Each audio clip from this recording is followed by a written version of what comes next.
Headline News, I'm Cindy Close. Floodwaters in southern Utah are receding as nearly 1,500 people return to their homes. 10 commercial planes went down in record numbers, taking hundreds of lives. David Goodnow looks back. It was the worst air show accident ever.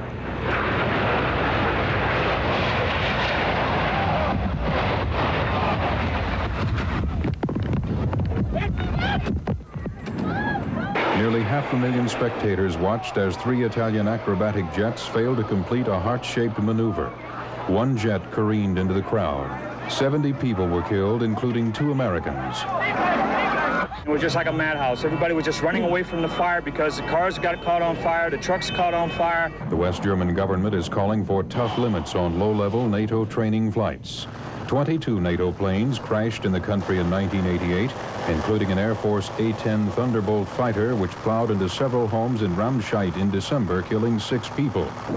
As a result, the United States, West Germany, Britain, and Canada have temporarily suspended fighter training flights.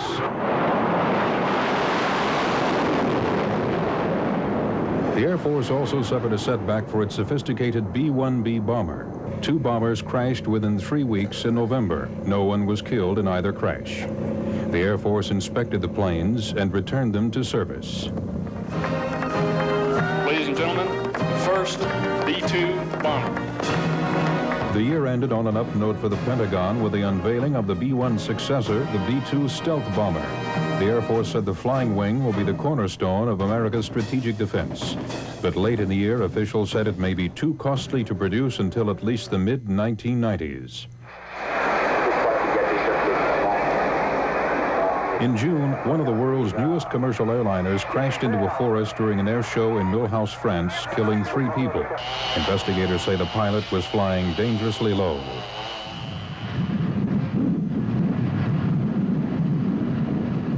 In 1988, questions were raised about the safety of aging airliners. On April 30th, the roof of an Aloha Airlines Boeing 737 flying from Hilo to Honolulu ripped open at 24,000 feet. A flight attendant was sucked out of the plane to her death. An amateur photographer took these pictures just seconds after the crippled jet landed safely on Maui. Suddenly it went poof, a loud noise, and it just, the whole thing come apart.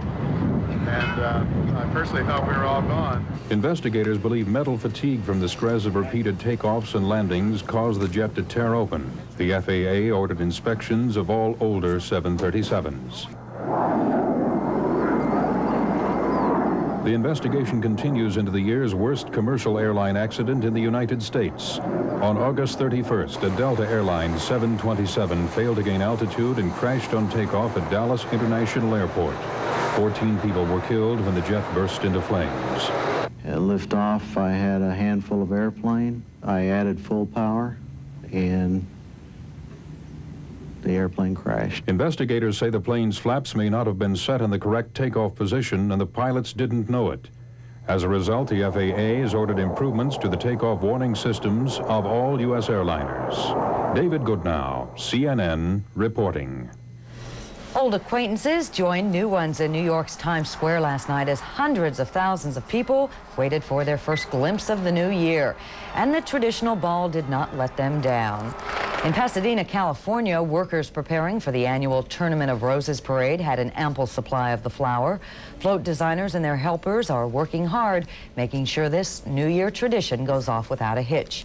And in Italy, some brave souls got the new year off to a shivering start, taking a traditional plunge in the Tiber River near Rome.